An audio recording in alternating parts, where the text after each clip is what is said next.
Bom dia, gente. Para quem não me conhece, eu sou a Luciana, sou cofundadora e CEO aqui na Tifis Group. E hoje eu estou super feliz de estar aqui com o Luiz Druê, que é o presidente da BRH. Ele vai se apresentar, eu gosto mais que as pessoas se apresentem quando eu passar a palavra, acho que funciona melhor.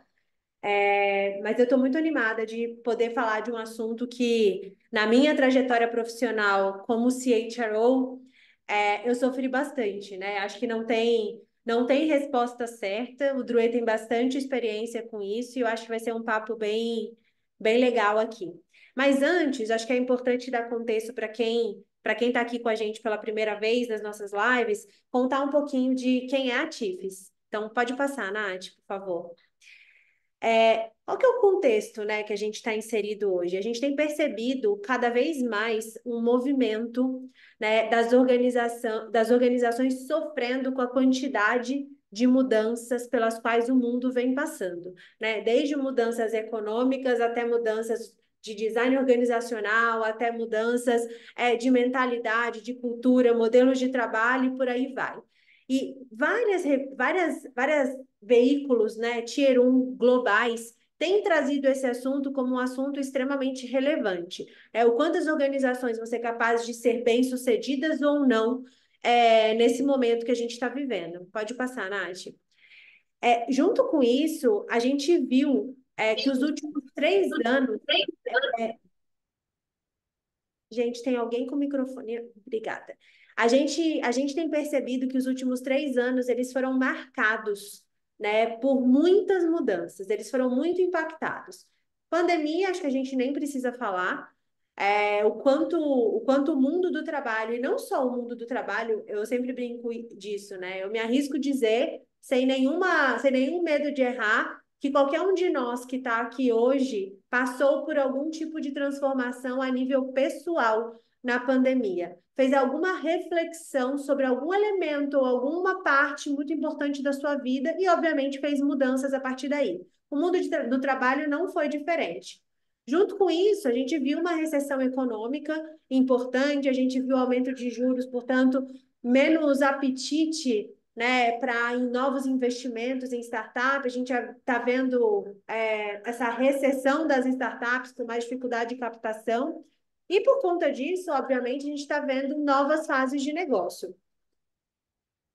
E eu gosto sempre de pensar que a maior dificuldade que a gente está enfrentando hoje é uma lacuna entre a nossa velocidade vinda da necessidade que o mundo está trazendo de entregar as decisões estratégicas que as nossas empresas vêm tomando constantemente e agora cada vez mais rápido, e a eficiência operacional. Então, o que a gente vê é decisões estratégicas sendo tomadas constantemente, e lá no final da cadeia, a gente vê provavelmente uma falha de execução muito forte.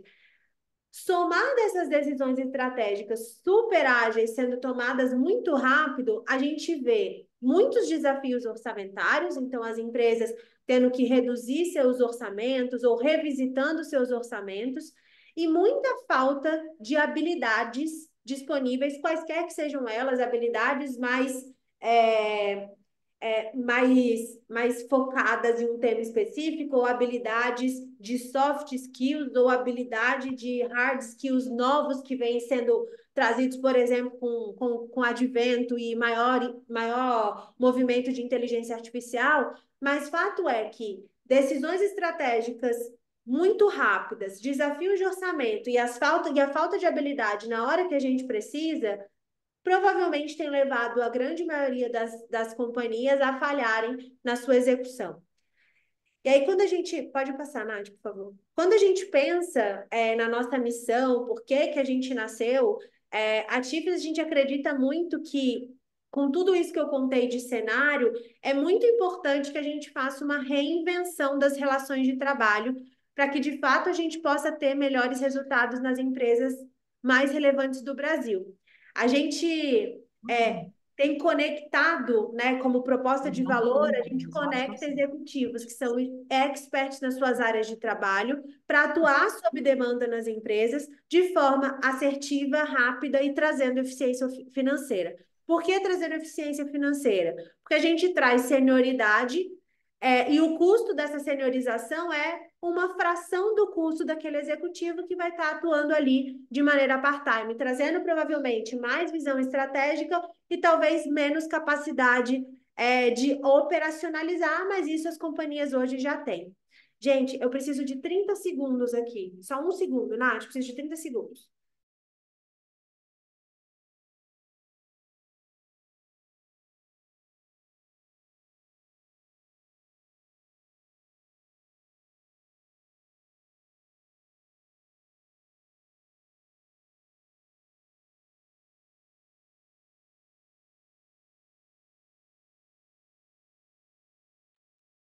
Bom, e aqui, gente, como é que a gente pode manter contato, né? Então, a Cris é minha sócia, hoje ela é a CVO, responsável por me ajudar a construir a visão da Tifes. Então, a gente está falando de algo novo, mas a gente sempre tem que pensar para frente. Eu atuando como CEO e o Gui, que olha para a parte de operações e área comercial.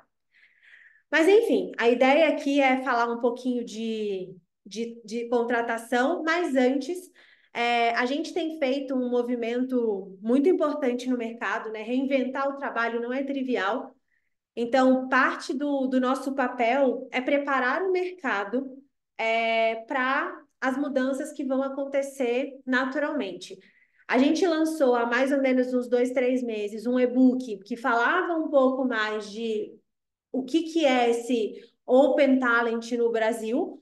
E agora a gente lançou um e-book que foi construído por mim, e pelo time da TIFES, falando um pouco de evolução dos modelos de trabalho e o RH 5.0 e o que isso significa em modelos de contratação sob demanda. Para quem tiver interesse, esse é o QR Code, é só escanear e aí vocês vão ter acesso, ao conteúdo do e-book. Tá bom? Ele é 100% gratuito. Mas vamos lá. Druê, muito obrigada pelo teu tempo, muito obrigada por você estar aqui, com a gente. Eu estou muito feliz de ter você aqui. Mas antes da gente começar, eu queria que você se apresentasse e contasse um pouquinho, quem é você, qual é a tua história e o que você tem feito, de tão legal aí no mundo do RH. Que legal, Lu. Obrigado pelo convite. Tô super feliz de estar aqui. Você sabe que eu sou seu fã, né? Acompanhei toda a sua trajetória como executivo em RH. Quando você fez esse movimento corajoso também de empreender, fiquei super entusiasmado, especialmente por acreditar muito no que a Chiefs Group vem propondo para o mercado. A gente vai falar mais sobre isso, né? Eu adiantei ontem um pouquinho no LinkedIn, mas eu venho estudando o futuro do trabalho nos últimos anos, é um tema que eu sou apaixonado, e o tema, uma provocação que eu tenho procurado fazer para a comunidade de recursos humanos e para lideranças empresariais como um todo, é que esse futuro está cada vez mais próximo e temas que a gente discutia de uma forma, há alguns anos, olhando de uma forma distante, eles estão cada vez mais presentes. Um exemplo é em relação aos modelos de trabalho, modelo presencial, é, full remote ou então um modelo híbrido, e a pandemia acelerou, antecipou muito dessa tendência. Acho que é um debate que as empresas ainda estão encontrando o melhor modelo para atuar. E o modelo do Open Talent, né, o talento sob demanda, e acho que são modelos que já existem e que acho que o que a gente precisa é ajudar as organizações a amadurecerem e enxergarem, a se prepararem para enxergar essa oportunidade, né? Que eu acho que ele é benéfico em vários aspectos. Também na perspectiva do próprio executivo, acho que ele tem uma capacidade, ele consegue, por meio de um modelo como esse, gerar muito mais valor, o que é fundamental para a realização humana do próprio profissional, mas também para as próprias organizações. A gente vai falar bastante sobre isso. Mas me apresentando, né, eu sou Luiz Drouet, você falou um pouquinho da pandemia, eu fui pai na pandemia, né, já estou no segundo filho, o Lipe que está com 3 anos e o Gui que nasceu em janeiro desse ano com 5 meses.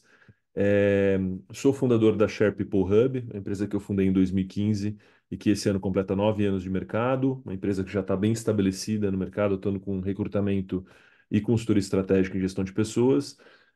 Em 2022, a gente fez o spin-off de uma unidade de negócio da Share focada em educação e tecnologia, que resultou na criação da Prosper Tech Talents, que é uma startup de impacto, uma edtech focada em upskilling, reskilling para o futuro do trabalho. Então, hoje a gente está muito focado em como apoiar as empresas no processo de desenvolvimento de habilidades de pessoas de tecnologia. Então, esse é meu foco principal hoje, profissional. Fiz a sucessão dentro da Sherry, hoje estou só no conselho lá. Continuo como sócio lá, mas só, atuando no conselho. E voluntariamente, né, tenho orgulho, né, de estar desde 2022, né, na presidência da BRH São Paulo, essa gestão que vai até o final desse ano. E venho me dedicando há quase 10 anos voluntariamente como diretor, né, integrando a diretoria executiva da BRH São Paulo nesses últimos anos como presidente, que é considerada a principal comunidade de recursos humanos hoje do país, né, integra o Sistema Nacional da BRH, mas não poderia ser diferente. O estado de São Paulo tem uma representatividade econômica muito grande, então a gente tem quase 4.000 associados entre pessoas físicas e jurídicas, e tenho orgulho de fazer parte de um time que está fortalecendo os ativos históricos da BRH, a sua reputação, essa história, tudo isso que foi construído ao longo dos anos, mas também trazendo uma pegada muito forte de inovação. Então a gente tem levado, desde o ano passado, lideranças de RH para o South by Southwest em Austin, temos organizado várias iniciativas relevantes também, que estão conectando a BRH cada vez mais com esse mundo contemporâneo e procurando gerar valor para a comunidade de recursos humanos. Então, toda vez que eu recebo um convite como o seu, né, para estar aqui, eu fico muito feliz porque isso me ajuda a colocar em prática esse propósito de contribuir com o desenvolvimento da comunidade de recursos humanos, porque eu acredito que assim a gente está contribuindo com o desenvolvimento das organizações e, consequentemente, da sociedade. Sem dúvida.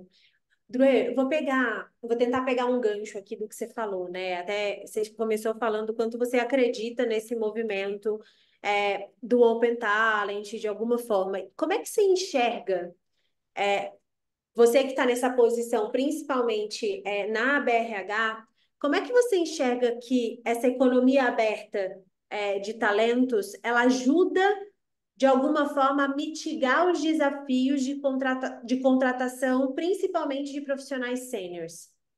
Muito bom. Acho que a premissa é que contratar profissionais sêniores é caro, né? Porque gente boa, gente sênior com habilidades e experiência custa mais caro, não tem como ser diferente disso. E acho que quando você está falando de um investimento mais elevado, o risco desse processo aumenta bastante, né? Então, eu gosto muito do modelo Open Talent, acho que primeiro por isso, porque é um modelo onde você otimiza essa geração de valor, né? O mesmo executivo sênior ele pode estar vinculado a mais de uma organização, atingindo assim sua expectativa de remuneração, mas sem onerar uma única organização com essa expectativa de remuneração. E cada empresa, de alguma forma, paga por aquilo que ele entrega ali. Eu costumo brincar que, ainda que todo mundo tenha muito trabalho para fazer, né, ninguém está ocioso no seu tempo, se a gente mensurar de uma forma objetiva o quanto que os executivos que estão no modelo tradicional de contratação, eles geram de valor de fato para a organização, ou o quanto que aquelas organizações conseguem aproveitar do que ele tem de experiência, de senioridade, de habilidade, ao longo de um ano, eu me arrisco a dizer que essa geração de valor, ela beira menos de 50%, né? No restante do tempo, as pessoas estão ali ocupadas com uma certa burocracia corporativa, uma questão de luta de poder, uma coisa ali se justificando ali e tudo mais. Então, acho que a introdução que você fez, Lu, ela foi muito feliz porque acho que ela coloca a nossa conversa dentro de um contexto diferente, né? Onde um contexto de constantes mudanças, onde as organizações estão sendo desafiadas cada vez mais, como você falou, a tomar decisões estratégicas num curto período de tempo. Então, ter experiência vale muito. Acho que a gente viveu também um período, antes dessa última grande crise, de um crescimento muito grande das empresas de tecnologia, e esse mundo de inovação, de tecnologia, ele valoriza muito o jovem no sentido do seu potencial, da conexão com o que há de novo em relação a novas ferramentas e tudo mais, o que é positivo. Acho que não vou falar contra a valorização desse aspecto, mas Quando a gente pensa em diversidade etária, a gente está pensando em valorizar o que cada geração tem de bom. E sem dúvida, a pandemia ela ensinou muitas organizações a importância da experiência, né?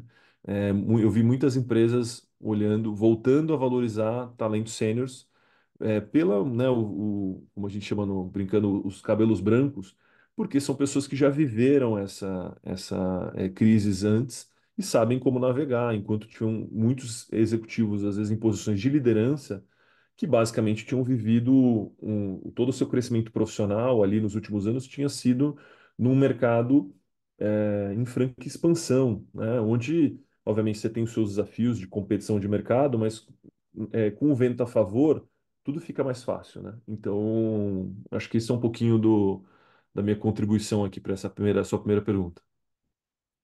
E até pensando um pouco nisso, né, Dre, eu falei lá no começo, né, o quanto a gente tem aqui na TIFES e quem acredita no modelo, eu acho que tem um papel muito parecido, que é esse papel de educação mesmo, né, do mercado. Eu acho que quando a gente olha para, provavelmente, para os Estados Unidos, a gente deve estar uns 10 anos atrás no modelo de contratação sob demanda. Se a gente olha para a Europa, a gente provavelmente está uns 5 anos na frente ou atrás. Então, assim, eu acho que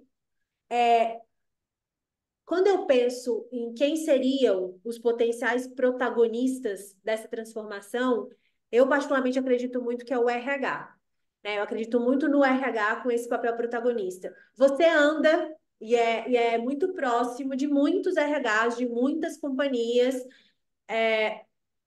O que que você entende assim que poderia ser o pulo do gato mental do RH para que o RH não seja um detrator, mas um promotor desse modelo? Eu brinco muito, né? A gente que é do RH, a gente tem uma mania ruim de querer controlar tudo.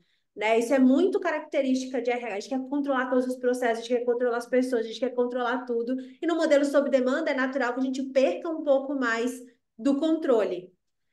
Como é que você enxerga, assim, se você pudesse dar dicas da perspectiva de como equacionar bem a hora de contratar um executivo full-time versus a hora de contratar um executivo part-time? Legal. Eu acho que você tocou num ponto importante, que é essa questão, né, do RH, esse cacuete, né, de que a gente precisa trabalhar, né, em relação a essa necessidade de controle, que eu acho que está muito relacionada uma questão de insegurança, né? Então, quando a gente quer controlar, provavelmente é porque a gente está inseguro.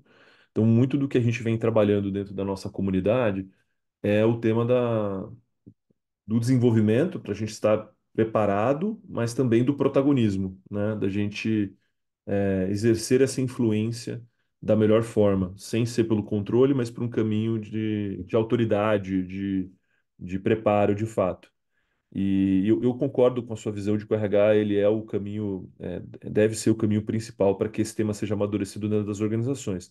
Agora, a gente esbarra também nessa agenda de como que esse RH está posicionado dentro das organizações, né? A gente debate RH estratégico há, sei lá, pelo menos 15, 20 anos, mas a realidade é que a maior parte do mercado, o RH ele ainda é visto como uma área de suporte operacional e não está posicionado dessa forma, né? Quando a gente debate esse tema dentro da BRH, a gente evita o cenário de vitimismo, de ficar reclamando do porquê que os líderes não valorizam, e trabalha muito esse exercício do protagonismo, né? Uma pessoa que foi presidente da BRH, o Teunis Marinho, que foi executivo de recursos humanos da Bayer e depois foi expatriado na Alemanha e lá presidiu uma das empresas do grupo. Então ele é um dos, assim como você, Lu, foi um dos executivos de RH que se tornou CEOs, né? E a gente adora quando isso acontece porque mostra o quanto que os líderes de RH, né, preparados têm condições de poder evoluir também para essa cadeira mais estratégica. E ele sempre fala, ele fala, olha, quando eu ficava sabendo de alguma reunião que eu não tinha sido convidado, ao invés de eu ficar reclamando, né, reclamando aí pelos meus colegas, eu ia lá e entrava na reunião, sentava lá e alguém falava, mas você estava chamado nessa reunião? Não, sim, vocês estão discutindo pessoas aqui, não estão? Estão discutindo o futuro do negócio, não tá? Então, eu acho que eu preciso estar aqui participando. Então, uma postura, vamos dizer, arrojada, né? Um fato inusitado, mas para provocar essa discussão de a gente ficar menos concentrado no problema e mais na solução. E aí, voltando para a temática aqui, eu acho que o universo corporativo, né, ele não é só a área de recursos humanos, mas ele é muito memético, né? Ele adora um case que deu certo em outra organização parecida, porque isso encoraja ele a reduzir risco e implementar aquele modelo. Eu acho que quanto mais a gente tiver bons cases, não só lá fora, mas aqui no Brasil, né? Eu acho que isso, a gente acelera esse processo de defasagem, né? Eu tenho participado nos últimos anos de alguns eventos internacionais, e eu tenho percebido, Lu, que cada vez mais a discussão que a gente está tendo aqui no Brasil, ela está tá cada vez mais alinhada com a discussão lá fora, né? Essa defasagem, ela está cada vez menor. Mas a gente tem que mapear exatamente esses temas, como você comentou, e procurar acelerar esse processo em agendas estratégicas como essa, né? Para que cada vez mais organizações considerem esse modelo. E aí, para fechar minha resposta, você fez essa pergunta, né, em relação a alternativas entre full-time, né, modelo tradicional e o modelo part-time. Puxa, eu acho que o primeiro passo que acho que as organizações precisam enxergar é essa possibilidade, essa oportunidade de poder ter modelos diferentes do convencional. Quando a gente pensa principalmente na jornada de scale-up, né, de empresas que estão numa jornada de crescimento acelerado, é muito difícil esse processo de seniorização. Por mais que a estratégia da valorização dos talentos internos ela seja sempre uma boa prática, né, do ponto de vista de engajamento e um recado que você dá para o público interno, dificilmente as pessoas vão conseguir desenvolver essa senioridade, essas habilidades no mesmo ritmo que a empresa está crescendo. Então, inevitavelmente, você vai ter que buscar pessoas mais experientes. E aí a gente esbarra de novo nessa questão de custo, porque você recorrer a um CFO, um CHRO, né, um CTO full-time, né, uma pessoa líder da sua unidade, provavelmente você não vai conseguir, ou você não vai conseguir trazer alguém dentro do perfil ideal ali. Então, alguém part-time, ele pode gerar valor, né, que você espera daquela organização. Agora, tem uma outra alternativa bacana também, exatamente em linha com essa valorização dos talentos internos. Você pode colocar um shadow ali, né? Um executivo sênior conectando com essa pessoa que você quer acelerar o desenvolvimento dela, né?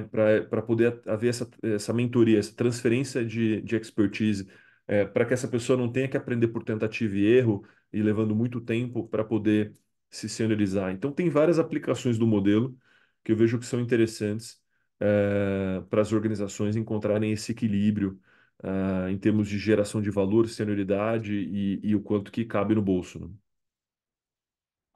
Você falou, eu gostei muito que você falou da parte das startups menores, early stage. Eu acho que cabe até uma pergunta aqui, Drue, que é, acho que a gente vê o tempo todo, né, diferentes estágios de maturidade dentro das companhias, né? E aí, óbvio que o nível de complexidade de seniorização, ele vai aumentando à medida que o estágio de maturidade da companhia, obviamente, ele também vai crescendo. Na tua visão e na tua experiência, Dre, assim, pensando em estágio de maturidade mesmo, quando que você entende que é o melhor momento para uma empresa começar a pensar em seniorizar o time? E aí, quando eu falo isso, para além da equipe do time fundador, que por essência tende a ser um pouco mais sênior, ou tem um pouco mais esse viés estratégico, quando que você entende que é a hora certa de uma companhia pensando em estágio de maturidade?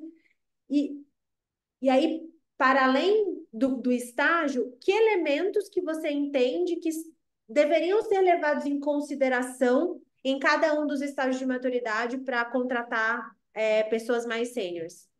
Legal, ótima pergunta. E eu queria, você fez um comentário sobre o time fundador, eu queria só, tem repercutido aí por aí em algumas notícias para ajudar a desfazer esse paradigma equivocado de que startups e fundadores de startups são pessoas jovens. Óbvio que hoje é uma opção para o jovem que está se formando, ele não precisa necessariamente desenvolver carreira né, ele tem entre as outras opções empreender, o que é bacana também, mas olhando para as startups de sucesso, a faixa etária, a gente está falando de pessoas bem sêniores ali, e não é por acaso, de novo, porque esse founding team, ele tem uma experiência que é chave nesse processo e early stage, né?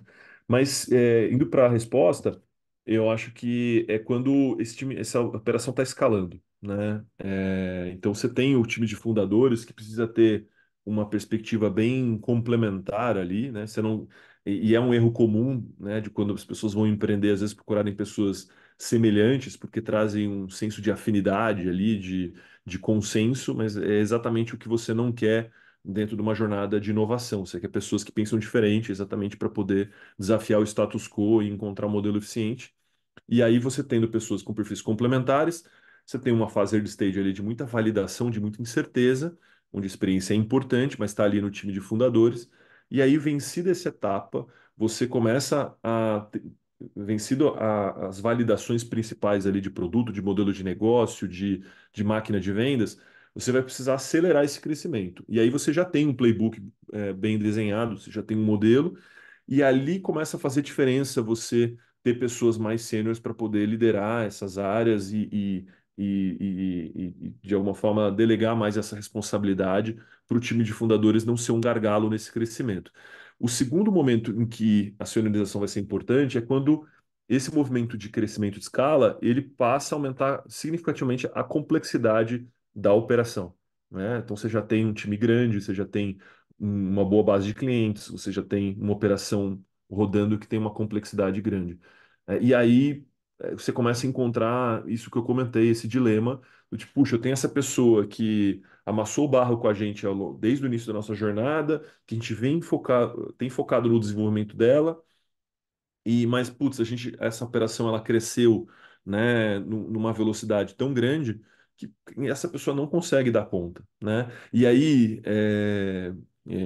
a gente fala muito de desligamento como um processo terrível, né? E aí, obviamente, ele gera muitos traumas, ele é uma quebra de vários aspectos. Mas eu já vi situações onde pessoas foram desligadas e aquilo, dentro de um certo distanciamento, representa um alívio para a pessoa.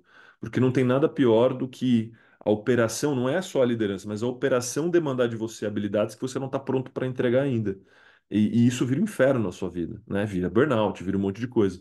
Então, você trazer alguém conversar com essa pessoa, de sensibilizar ela, de repente trazer alguém mais sênior para um dia a dia de operação para que ela possa se desenvolver é muito benéfico, ou trazer ela numa figura como mentor para poder apoiar. Então tem várias aplicações que a gente pode depois aprofundar mais, mas eu acho que o importante é a gente sair do lugar comum, né? A gente tem inúmeros problemas desafiando as organizações diariamente e a gente precisa evitar recorrer ao manual tradicional de negócios, que naturalmente ele está defasado. A gente precisa pensar nessas alternativas, nessas tendências como oportunidade para encontrar novas respostas, né?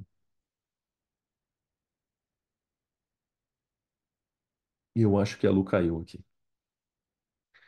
Ela estava exatamente aqui na câmera, mas acho que talvez a conexão dela. Eu acho que ela caiu, Drew. Peraí, deixa É, eu ver se ela volta aqui.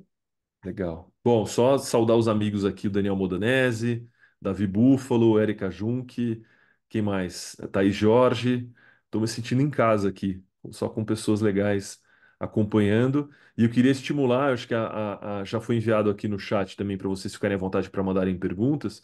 Queria também abrir a possibilidade, só abrir o microfone, quiser levantar a mão, abrir o microfone para fazer sua pergunta. Se quiser mandar no chat também, aqueles que estão de câmera fechada, a gente lê a pergunta aqui e responde.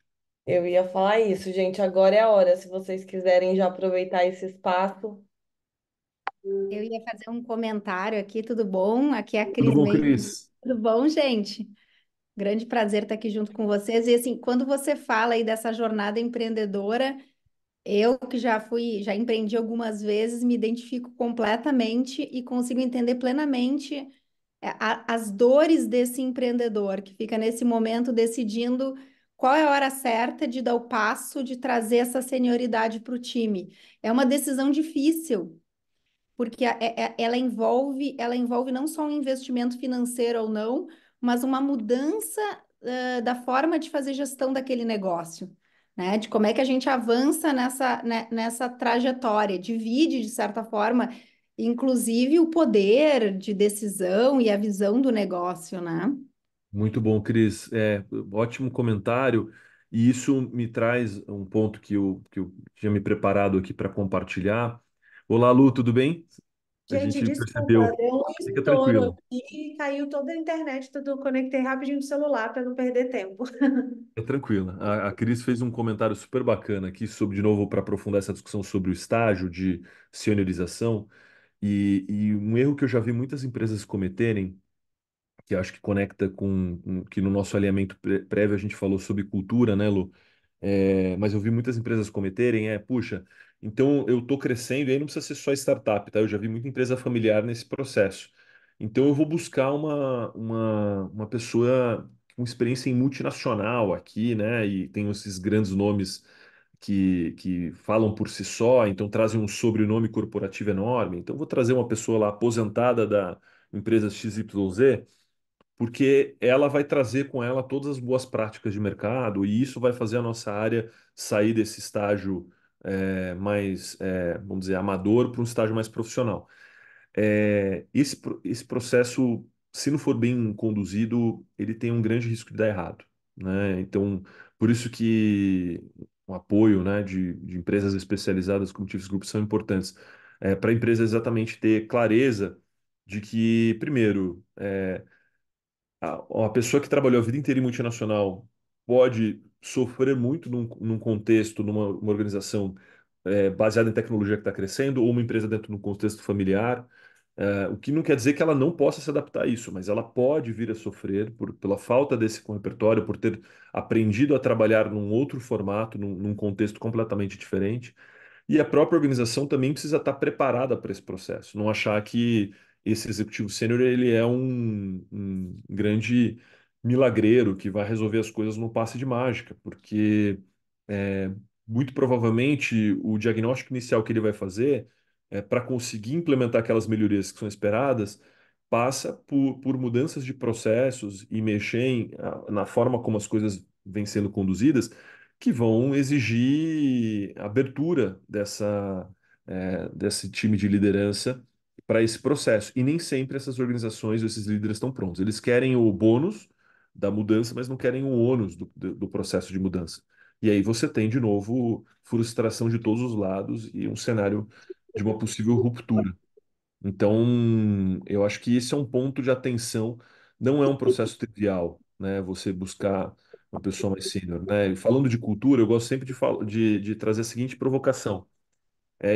A organização precisa ter clareza nesse estágio, quais são os elementos que fizeram a gente chegar até aqui e que a gente não abre mão, né? Porque são valores que a gente vai levar para a gente para sempre. Ótimo. Mas existem outros elementos culturais que foram importantes para a gente chegar até aqui, mas não fazem mais sentido para o contexto em que a gente vive e não vão levar a gente mais para o lugar onde a gente quer ir. A gente tem claro essa diferença entre esses elementos culturais? A gente tem claro aquilo que a gente não vai abrir mão e aquilo que a gente precisa mudar? E a gente está disposto a fazer essa mudança? E quais são os elementos culturais que a gente está em busca, que a gente não tem no nosso repertório e que a gente precisa desenvolver para a gente poder chegar onde a gente precisa? Se isso não está sendo discutido, se a organização não tem clareza sobre esses temas, isso não está bem mapeado, é provável que essas coisas se misturem e aí você tem uma guerra ali de poder, uma guerra cultural entre quem está chegando e quem já está ali há mais tempo, né? Então, eu acho que isso é um ponto importante para a gente refletir. E aí eu queria abrir aqui, acho que tem duas perguntas aqui do nosso público. Só antes de dar a palavra para a Dani e depois para o Mário, acho que você tocou num ponto, Dru, que acho que basicamente de todos os temas de RH, talvez o que ressoe mais forte no meu coração é a questão da cultura, né? Eu acho que eu me arrisco dizer que a grande maioria das empresas bem-sucedidas, até da perspectiva de negócio, tem muita clareza da sua cultura, e aí aqui não tem nada a ver cultura melhor ou pior, não existe isso, existe cultura adequada ou cultura inadequada. Mas eu acho que existe uma coisa meio, quase que um mito sobre cultura, que eu acho bem importante a gente desmistificar aqui, e eu adorei que você trouxe isso, que é, gente, cultura, ela muda ao longo da jornada. Existem elementos que são imutáveis e todos esses elementos de cultura, eles precisam ser intencionais, porque a cultura ela vai existir anyway, a gente querendo ou Uhum, não vai se estabelecer uma cultura. Como líderes de organização, como área de recursos humanos, o que a gente precisa é ter clareza e colocar essa companhia para andar da perspectiva de intencionalidade dos elementos de cultura que eu quero reforçar. Mas eles vão mudar mesmo ao longo do caminho. A companhia que tinha 60 funcionários e de repente escalou, transformou em 300, provavelmente não vai ter a mesma cultura mesmo. Muita coisa vai precisar ser ajustada. Mas existem valores e premissas que se mantêm, né? E Perfeito. aí, no contexto de seniorização, isso ainda precisa ficar mais claro. Porque quem entra em cima é tão responsável porque a cultura é top-down, é tão responsável por ser embaixador dessa cultura quanto quem já está lá em cima há algum tempo. Então, Perfeito. fazer gente alinhada com a cultura e até alinhado com as potenciais transformações que a gente vai fazer ao longo da jornada mesmo de mudança é importante. Mas só queria, acho que esse disclaimer é legal. Ô, Dani, você está com a mão levantada, fica à vontade, pode fazer sua pergunta.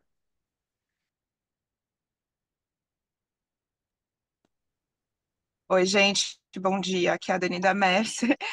Eu tô aqui no carro, tô acompanhando aí o webinar de vocês, tô adorando, acho que vocês trouxeram aí desafios muito bons, muito importantes para a gente aí no dia a dia. E aí eu queria desafiar vocês para responder, né, um questionamento que eu tenho a respeito de competências, né? Falando desse modelo, né, do futuro, desafiar as empresas a abrir esse modelo, né, de Open Talent, enfim, na opinião de vocês, quais são as principais competências que os profissionais de RH precisam desenvolver para acompanhar esse modelo do futuro? Muito bom, Dani.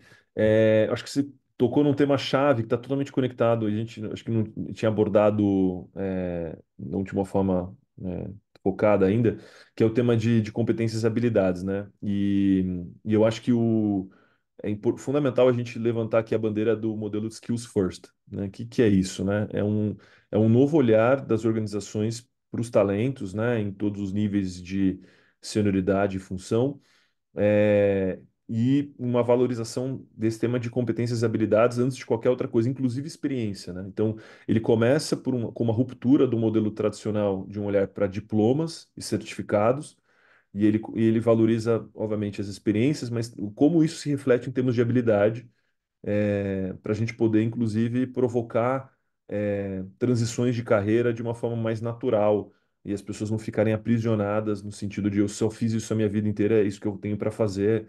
E isso é um modelo que tem sido projetado como uma grande resposta das organizações para os desafios contemporâneos e do futuro do trabalho, né, em relação a gap de habilidades e outras coisas. Então, eu acho que esse parênteses aqui é importante.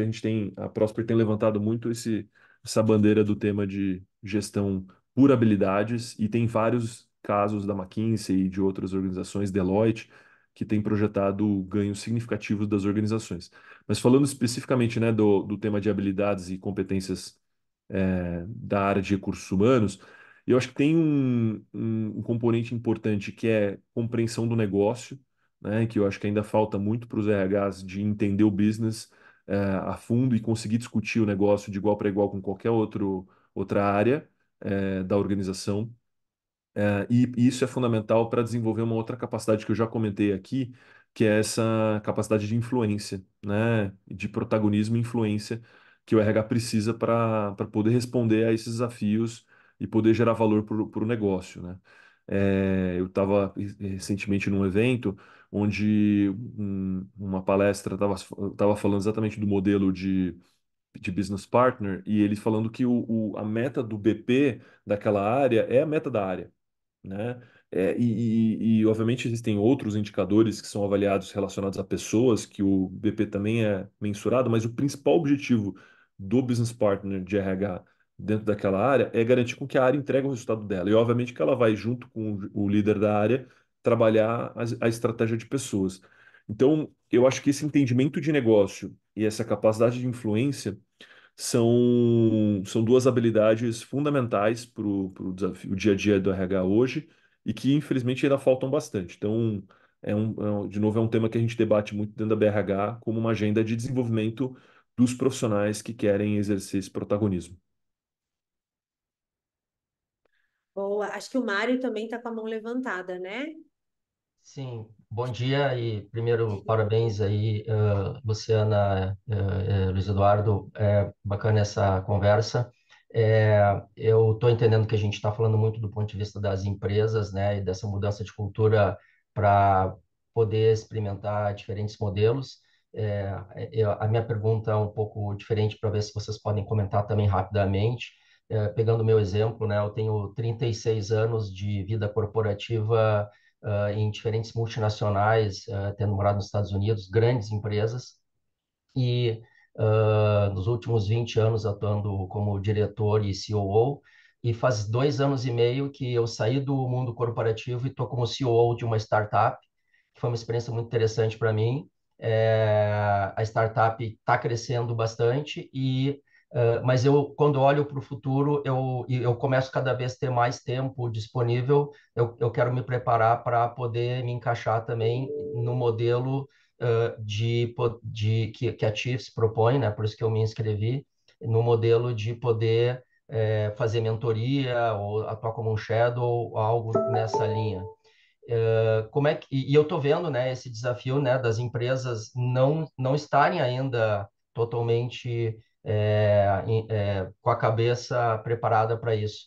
Do ponto de vista meu ou de qualquer profissional na minha situação, o que que vocês recomendam? Porque eu ainda estou atuando numa empresa, mas eu quero lentamente começar a me colocar a serviço do mercado. O que que vocês têm a comentar como boas práticas?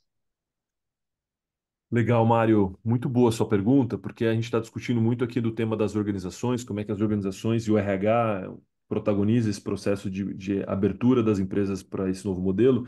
Mas, se eu entendi bem sua pergunta, tem uma provocação também de como é que os profissionais se preparam para essa jornada, né? Porque, obviamente, a primeira parte é fundamental, deles encontrarem um mercado que não só valorize, mas esteja preparado para aproveitar o modelo, mas também como que eu me preparo para essa jornada. E eu acho que tem aí uma oportunidade grande de melhoria, né, de preparação dos profissionais. Eu acho que a Chiefs também trabalha essa outra ponta, né, no sentido da sua base, da sua rede, que é uma boa dose de humildade. Então, a gente vai valorizar o tempo todo aqui as habilidades, a experiência, e é importante que exista esse respeito e essa valorização. Ótimo. Agora, isso não vai se dar da forma como essas pessoas estão acostumadas a serem valorizadas, né? Então, muitas vezes essa pessoa ela vem de um status, de um certo de um certo modelo de trabalho onde ele tem secretária, onde ele tem uma equipe enorme que responde para ele, onde os processos estão bem definidos. E aí, de repente, ele se vê num novo contexto onde ele tem que procurar gerar valor a partir da experiência que ele acumulou, mas sem essa estrutura, não só de pessoas, de processos, mas de rituais ali. Então, eu digo essa boa dose de humildade porque é um processo de se reinventar, um novo olhar, né, para o que você construiu ali. E eu acho que tem exemplos belíssimos de pessoas que têm feito esse movimento no sentido de aprender também, né? Eu sempre cito o filme O Senhor Estagiário quando a gente fala de gerações, porque ele é belíssimo, né? Não só pela interpretação do Robert De Niro e da Anne Hathaway, mas porque ele traz essa visão da complementariedade, né? Onde ela aprende muito com a experiência dele, né? Ao longo da jornada ali, mas ele está muito aberto para aprender também desse mundo novo a partir da experiência dela, né? E aí se constrói uma relação ali de complementariedade, né? E eu acho que do mesmo jeito em que a gente tem que combater o etarismo e o preconceito, né, com pessoas mais experientes, no sentido de que, mas será que vai ter energia?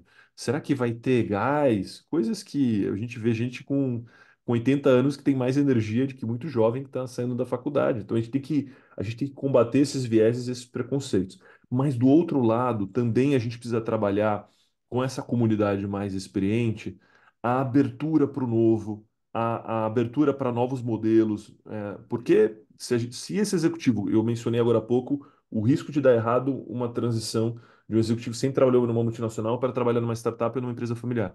Não quer dizer que eu esteja não esteja recomendando que isso seja feito, né? Mas eu estou falando do risco. Por quê? Especialmente se essa pessoa esperar que numa startup ou numa empresa familiar as coisas vão ser administradas da mesma forma. E não, obviamente, vão ser diferentes. E aí, de novo, voltando para o tema da cultura, a gente vai precisar ter uma discussão clara do quais são as características que definem esse negócio hoje, que são essenciais, e o que da experiência desse profissional vai ser incorporado ao longo do tempo. Tem coisas que vão ser incorporadas, e é obviamente onde essa sobreposição, né, onde vai se concentrar maior energia para ver essa transferência de experiência entre o repertório dessa pessoa e essa nova organização, mas existem coisas que não vão ser do jeito que essa pessoa viveu esse período todo. E aí eu fecho minha contribuição, que eu acho que tem um elemento aqui de um jogo de palavras, mas que representa muita coisa nesse novo modelo mental, que é a gente está saindo da era da empregabilidade para a era da trabalhabilidade. O que isso quer dizer? Conseguir emprego é completamente diferente de conseguir trabalho, né? E acho que cada vez mais o mercado de trabalho, você vê que não é um mercado de emprego, ele vai ganhar um dinamismo que vai exigir com que as pessoas, os profissionais, eles enxerguem essa mudança de emprego para trabalho, essas novas relações. E eu vou dar um exemplo, tá? Quando você está numa relação de emprego, basicamente, se você tem uma boa capacidade de entrega, você vai completar ciclos consistentes ali de carreira. Hoje eles são menores, mas de 2 ou 3 anos. Então você vai precisar se preocupar, por exemplo, com o seu currículo, com a sua rede de relacionamento, nesses aspectos, dentro desses ciclos de 3 em 3 anos. E ainda hoje eu vejo muita gente que, ao se ver numa situação de, puxa, tô em transição profissional, tô reativando minha rede de relacionamento. Numa lógica de trabalhabilidade, esses ciclos eles vão ser mais curtos e dinâmicos, portanto, esse processo de você manter o seu currículo atualizado ou o seu portfólio e a sua rede de relacionamento, ele não vai ter mais importância, vai crescer e diminuir a importância dentro desses ciclos. Ele vai continuar sendo importante o tempo todo. A capacidade de você não só fazer boas entregas, mas articular isso na sua rede de relacionamento e tudo mais, vai ser fundamental. Então, fechando aqui minha resposta, eu acho que os profissionais sêniores precisam entender essa transição que a gente está tendo do mercado de emprego para o mercado de trabalho, né, para um modelo de trabalhabilidade e desenvolver essas habilidades que são fundamentais para conseguir operar dentro desse novo contexto. Obrigado. Excelente. E você sabe, Edrui, tem uma coisa que me chama muito a atenção, né? Trabalhando na TIFES, obviamente que a faixa etária média das pessoas, até por conta da senioridade que a gente busca na nossa estrutura, a faixa etária média ela é um pouco mais alta. E o que eu percebo é que, principalmente quem veio do mercado mais tradicional, onde a grande maioria das experiências elas estão no mercado mais tradicional, eles têm eventualmente até mais abertura para se adaptar ao novo do que quem vem de mundo mais de startup ou de um mundo que as coisas mudam mais rápido. Eu sinto que tem menos convicções as pessoas que já atuaram em segmentos mais estruturados, mais organizados, do que o contrário. E que eu acho legal pensar é que existe um match legal entre você ter atuado predominantemente na indústria mais tradicional, portanto, tem uma cabeça às vezes mais processual, etc. Quando você pluga esse tipo de executivo nas startups, é exatamente o que as startups precisam, mas ainda não entenderam que é o que elas precisam. E o caminho contrário também é verdadeiro, que é um monte de empresa super organizada, estruturada, que precisa se reinventar. Eu gosto muito daquela curva de maturidade S das organizações, né? E quando a gente vai chegando perto da maturidade, um novo S vai se formar, então naturalmente você vai precisar reinventar o seu negócio. E talvez quem está dentro há muito tempo não vai ser o agente de transformação que aquela companhia precisa. E é a hora que Perfeito. você precisa trazer gente com outra mentalidade, que viveu outros contextos, que viveu eventualmente até outras indústrias diferentes daquela indústria, para você fazer essa virada de chave, né? Gente, eu queria continuar aqui mais umas 3 horas, ficaria aqui fácil. Mas eu vi que tem algumas pessoas até precisando sair, acho que por conta do horário. Druê, eu nem tenho palavras para te agradecer pelo teu tempo. Eu anotei um monte de coisa aqui no meu note, então tá cheio de anotações e insights super legal. Tô vendo umas carinhas que faz muito tempo que eu não vejo. Dani Modanese, que bom te ver aqui. É, Então, queria muito te agradecer. Para a gente foi incrível. Tenho certeza que tem um monte de coisa legal para a gente fazer junto aqui ainda. E eu acredito muito mesmo no poder transformador que o RH tem. Mas eu sempre falo isso no final de todas as lives. A gente precisa acreditar no nosso poder transformador. Enquanto a E gente aí? não acreditar, provavelmente a gente vai ficar rodando o processo como a gente vem rodando há algum tempo. Mas a gente precisa acreditar que a gente é empoderado o suficiente dentro das organizações, e ser empoderado significa também entregar algo relevante para receber o poder de transformar. Mas Perfeito. são essas conversas que ajudam a gente a ir para esse lugar de protagonismo cada vez mais. Muito bom, Lu. Não, assina embaixo nas suas palavras e conte comigo, com as organizações que eu represento, com a BRH, para a gente poder acelerar essa mudança que está em curso, fortalecer a comunidade, né, para que o RH seja cada vez mais protagonista. E o convite que eu deixo para o público que nos acompanha é: sejamos multiplicadores dessa mensagem, não só anunciando que existe um movimento que está chegando, mas que a importância das organizações se abrirem para esse novo formato e com certeza experimentarem. Eu não tenho dúvida que as organizações que é, ah, definirem as melhores estratégias envolvendo pessoas, são as organizações que vão vencer o jogo de competição de mercado. Vai ser sempre assim. E essa é uma baita de uma estratégia poderosa para ajudar nesse processo. Então, quem abraçar primeiro e abraçar melhor vai com certeza sair na frente e ter sucesso. Então, me colocar à disposição também nas minhas redes sociais, no LinkedIn principalmente, para a gente poder continuar esse bate-papo. Foi um prazer, Lu. Boa. Gente, a live vai ficar gravada. Vocês vão receber, todo mundo que se inscreveu vai receber um e-mail, onde vai estar o link da live. Mas se tiver curiosidade de ver outras lives no blog, dentro do site da TIFES, tem todas as lives que a gente já fez. Eu provavelmente vou rever essa, porque tem um monte de insights legais. Recomendo que não só revejam, mas também compartilhem aí com as pessoas que vocês acham que pode se beneficiar. Tá bom? Um bom Muito bom. dia para vocês, bom restinho de semana e muito obrigada, Drue, novamente. Obrigado, pessoal. Até mais. Tchau, tchau. Valeu, tchau, Tchau, tchau. gente. Bom dia. Tchau, tchau.